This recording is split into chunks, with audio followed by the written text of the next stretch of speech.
Zatiaľ čo väčšina ľudí vníma cintoríny ako miesta pokoja, pre Jonathana Gerlacha z Pensylvánie sa najväčšie opustené pohrebisko v Amerike stalo osobným skladom tovaru. Pochopíte akého. Zatýkaniu v januári 2026 predchádzali mesiace z nepokojivých indícií. Gerlachovi susedia vypovedali, že sa v oknách jeho garáže a pivnice neustále rojili desiatky múch.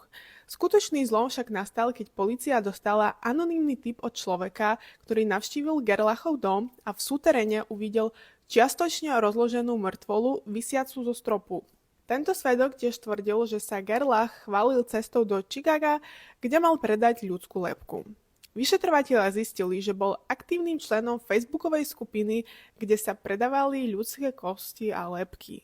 Jeho príspevky boli mrazivo vecné. K fotografii lebky s dochovanými očami v očinicách napísal, že ulovte si ju, kým si to nerozmyslím. Pri inom kuse, ktorému chýbala tvár, poznamenal, že tí bez tváre sú vždy nedocenení. Dokonca aj na platobných aplikáciách používal profilovú fotku, na ktorej niekto drží ľudskú lebku.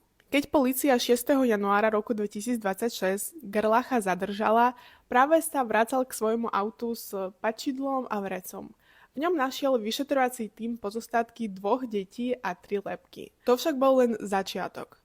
Domová prehliadka a otvorenia Gerlachovho prenajatého skladu odhalil desivú zbierku. Viac ako 100 ľudských lebiek a dlhých kostí. Mumifikované ruky a nohy, 8 kompletných ľudských tiel nájdených na sklade, šperky ukradnuté priamo z rakiev a v jednom prípade bol k telu stále pripojený aj kardiostimulátor.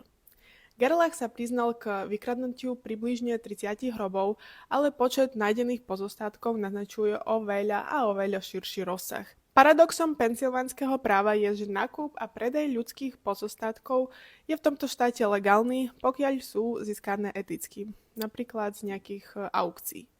Gerlachov zločin však spočíval v samotnom spôsobe nadobudnutia, pretože násilne vnikal do zapečatených hrobiek a mauzoleí. Aktuálne čelí Jonathan Gerlach takmer 575 trestným činom, vrátane stovky prípadov hanobenia mŕtvoly, krádeží, vlamaní a poškodzovania historických pamiatok. A nezabudajte na like, follow a komentár, keď máte radi podobné true crime príbehy. Love you, bye!